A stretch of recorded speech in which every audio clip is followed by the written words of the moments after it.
Hello friends, मैं आशीष परीक्षा सागर YouTube channel में आप सभी बच्चों का स्वागत करते हैं।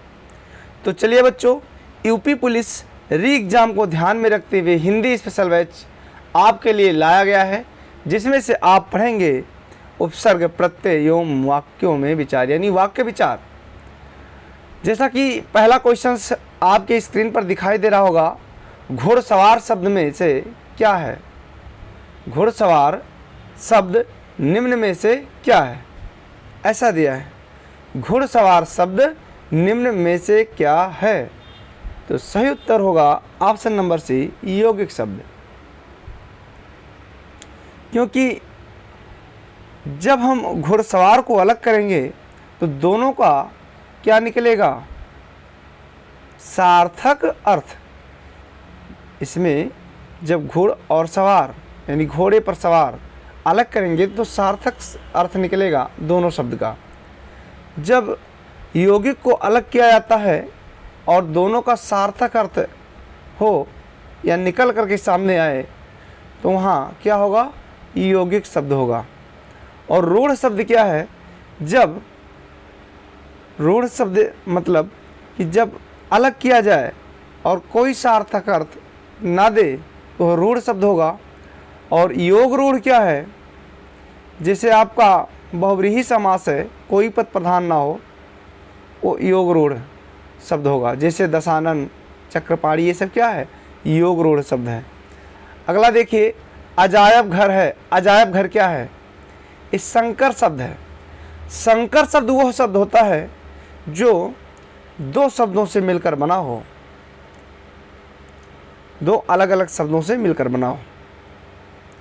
वर्णों के उस समूह को जिससे कोई निश्चित अर्थ निकलता हो कहा जाता है। देखिए, वर्णों के उस समूह को जिससे कोई निश्चित अर्थ निकलता हो कहा जाता है। सही उत्तर होगा शब्द। सुत शब्द को स्त्रीवाचक बनाने के लिए किस प्रत्यय का प्रयोग होता है? तो ई प्रत्यय का प्रयोग होता है। उसके बाद में है, लेखक शब्द के अंत में ई और आ, ये दोनों इसमें है ई, सुता, सुत में सुता या ई और आ दोनों जोड़ेंगे तो क्या हो जाएगा? स्त्रीवाचक। लेखक शब्द के अंत में कौन सा प्रत्यय लगा हुआ है? यहाँ देखिए, लेखक में अक प्रत्यय होगा। अक कहाँ है? ऑप्शन नंबर डी में। उसके बाद में आपका अगला, अभिशाप शब्द में उपसर्ग है। अभि उपसर्ग होगा जहाँ भी हो, यानी ऑप्शन नंबर डी। दुस्साहस शब्द का उपसर्ग चुनिए। प्यारे बच्चों, दुस्साहस शब्द का उपसर्ग चुनिए। सही उत्तर होगा ऑप्शन ए, दुस। सजावट शब्द का प्रत्यय बताइए। सजावट में आवट प्रत्यय होगा, जो कि ऑप्शन नंबर बी में दिखाई दे रहा है। धातु में प्रत्यय जोड़ने से बने शब्द कहलाते हैं। सही उत्तर होगा ऑप्शन नंबर बी, कृदंत। निम्नांकित में से किस शब्द का निर्माण उपसर्ग से नहीं हुआ है? तो सही उत्तर होगा ऑप्शन नंबर सी में भी उपसर्ग है। सत्यझंझन, सज्जन। तो यहाँ उत्धन, उन्नत, उत्धन, यहाँ आपका जो है गड़बड़ दिखाई दे रहा है। उपसर्ग सम्य है, इसीलिए ये आपका प्रश्न ही गलत है। आगे देखिए, निम्नलिखित में प्रत्यय युक्त शब्द नहीं है। जिसमें प्रत्यय ना हो, तो अंकुर में कोई प्रत्यय नहीं है, इसलिए सही उत्तर जाएगा ऑप्शन नंबर डी के साथ। निम्नांकित में से या निम्नलिखित में से, निम्नलिखित में प्रत्यय युक्त शब्द नहीं है, ये आपसे पूछा जा रहा है।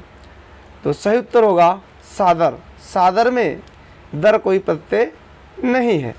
उसके बाद में अगला है आपका, एक उपसर्ग के प्रयोग से बना शब्द है।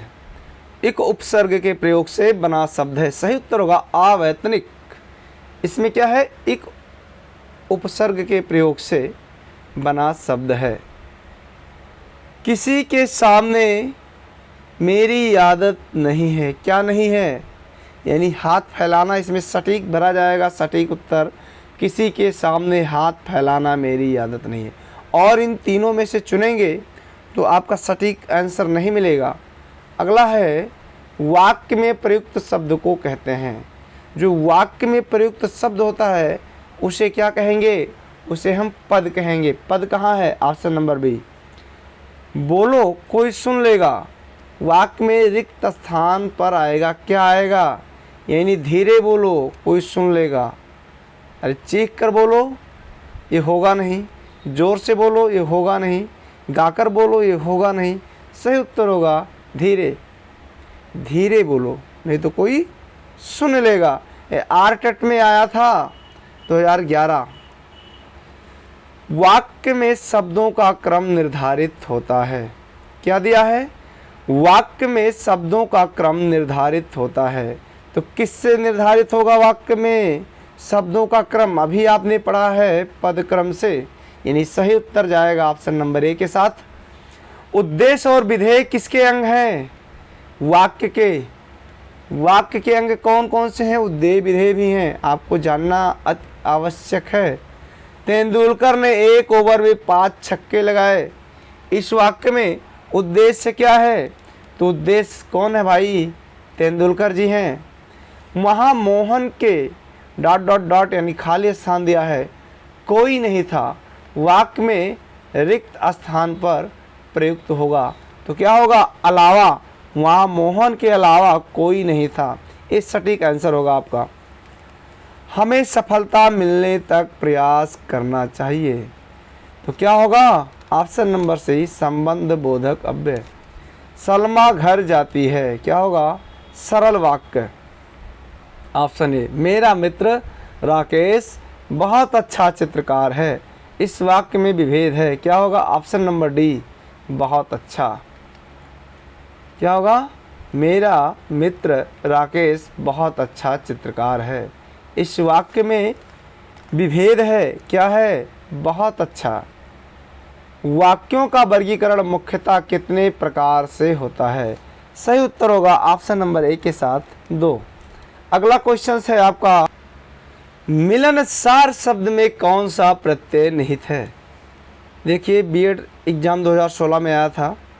मिलनसार में सार प्रत्यय निहित है। अर्थ के आधार पर शब्द कितने प्रकार के होते हैं? तो अर्थ के आधार पर शब्द के कितने प्रकार हैं? 4 प्रकार हैं। आपको एक क्लास में ही बताया गया है। अविकारी शब्द क्या होता है? संज्ञा, अव्यय, सर्वनाम, विशेषण। यहाँ देखिए संज्ञा, सर्वनाम, विशेषण, क्रिया, ये सब क्या है? विकारी है। जबकि निपात और अव्यय ये दोनों क्या हैं? अविकारी शब्द हैं। उपसर्ग का प्रयोग होता है।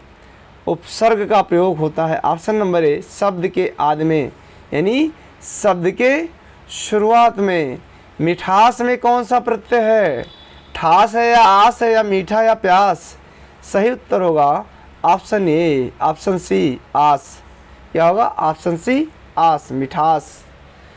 ईश्वर तुम्हें दीर्घायु दे, ये क्या है? आपकी इच्छा है। इसलिए यहाँ क्या होगा?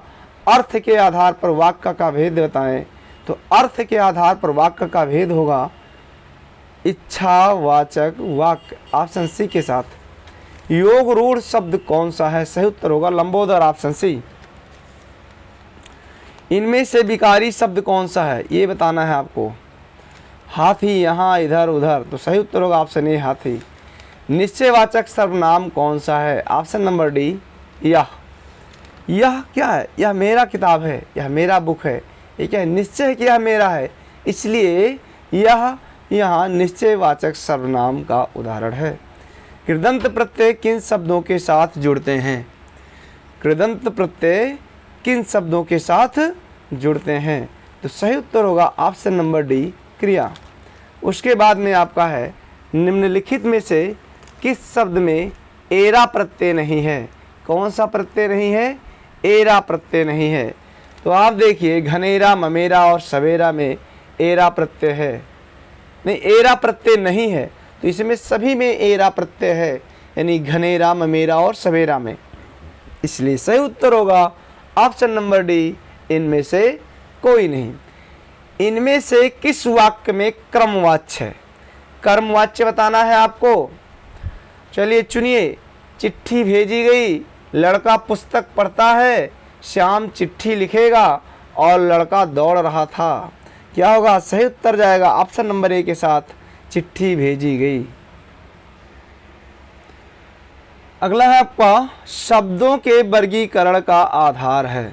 तो सही उत्तर होगा ऑप्शन नंबर डी ये सभी, यानी अर्थ भी है, उद्गम है और रचना, ये सभी शब्दों के वर्गीकरण का आधार हैं। निम्नलिखित में से किस शब्द में अप उपसर्ग नहीं है? अप उपसर्ग नहीं है, आपको ये बताना है। अप्रोच, अपवाद और अपमान, ये तीनों में क्या है? अप उपसर्ग है। तो सही उत्तर होगा ऑप्शन नंबर बी, अपादान में अप उपसर्ग नहीं है। निम्नलिखित में से रूढ़ शब्द कौन सा? अभी आपको बताया गया है। रूढ़ क्या है? पंकज क्या है? ये बताओ आप। पंकज है योग रूढ़, जलज आपका भी योग रूढ़ है, और विद्यालय आपका क्या है? यौगिक है। कमल क्या हो जाएगा आपका? रूढ़ शब्द। क्या हो जाएगा? का अलग करोगे, मल अलग करोगे, दोनों का सार्थक अर्थ नहीं निकलता है, इसलिए क्या होगा? रूढ़ शब्द होगा ऑप्शन नंबर डी। इक प्रत्यय लगाने पर सप्ताह का रूप क्या होगा? तो इक प्रत्यय अगर सप्ताह में लगाएंगे तो क्या हो जाएगा? साप्ताहिक। सही उत्तर होगा ऑप्शन नंबर बी। निम्नलिखित में से किस शब्द में प्रत्यय नहीं है? निम्नलिखित में से किस शब्द में प्रत्यय नहीं है? सही उत्तर होगा ऑप्शन नंबर डी, दुबला। अभ्यागत शब्द में उपसर्ग है। सही उत्तर होगा ऑप्शन नंबर ए, अब। 19 शब्द में उपसर्ग है। सही उत्तर होगा ऑप्शन नंबर सी, उन। विचार में इक प्रत्यय लगाने से बना शब्द क्या होगा? वैचारिक। Option number D. यद्यप मोहन धनी है तथा बहुत दुखी है। सही उत्तर होगा मिश्र वाक्य। निम्न में से कौन सा लुटेरा शब्द में प्रयुक्त प्रत्यय है? सही उत्तर होगा ऑप्शन नंबर ए, एरा। निम्नलिखित पद में कौन सा पद वैया प्रत्यय लगाने से बना है? सही उत्तर होगा ऑप्शन नंबर सी, खेवैया। खेवैया में वैया प्रत्यय है। लालटेन शब्द क्या दिया है? लालटेन शब्द निम्न वर्गों में से किस वर्ग में आता है? तो आपको बताना है सही उत्तर चुन करके। ये यूपी ट्रिपल एससी लोअर में आया था आपका। तत्सम है या देशज है या तद्भव या फिर विदेशज है? तो सही उत्तर होगा विदेशज, क्योंकि लालटेन मेरे देश का नहीं है, इसलिए क्या है? विदेशज है। तो सही उत्तर होगा ऑप्शन नंबर डी। बस बच्चों आज इतना ही। जय हिंद, तब तक के लिए नमस्कार।